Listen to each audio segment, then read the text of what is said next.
Article 94. Le rapport qui existe entre les esprits universels et la souffrance dans l'ego, par Sandra Vimont.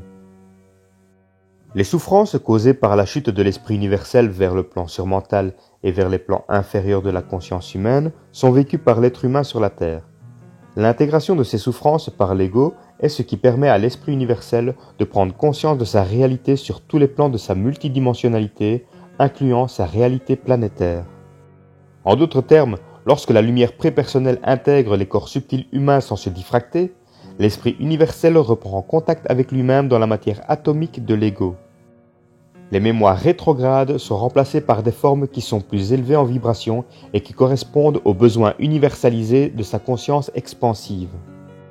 Les formes anciennes sont absorbées par une plus grande lumière qui devient la mémoire solaire de l'ego, caractérisée par ces nouveaux corps subtils qui se créent et qui se dynamisent. Si l'ego transforme les souffrances qu'il vit à l'aide des mécanismes psychologiques, il les astralise et il les cristallise plutôt que de se servir de cette énergie pour se libérer du mensonge cosmique.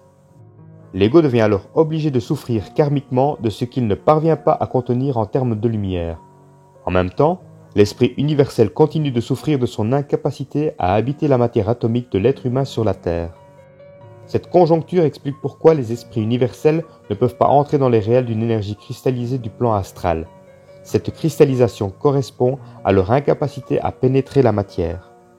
Les esprits universels ne font que commencer à vivre et à ressentir les souffrances humaines en simultané avec l'ego, souffrances qui sont aussi les leurs lorsqu'ils pénètrent l'ego. Un esprit universel vibre en syntonie avec la souffrance d'un ego lorsque son énergie cosmique parvient à traverser tous ses corps sans diffracter.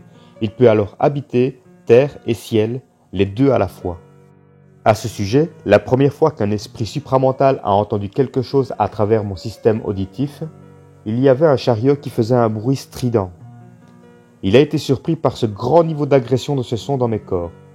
Lorsqu'un esprit universel descend dans un ego, cet individu est amené à ressentir les souffrances de l'esprit en lui. J'ai donc souffert en même temps que l'esprit universel en moi, d'où mon unité de conscience multidimensionnelle qui s'est affirmée. Brièvement, c'est en récupérant la lumière qui a été retenue prisonnière à l'intérieur des formes diffractées que l'être humain peut renouer avec ses origines cosmiques. Cette lumière, qui auparavant était astrale, devient alors prête à vibrer à une fréquence solaire. Les mémoires souffrantes se solarisent, ce qui permet à l'être de renouer avec le réel de la vie.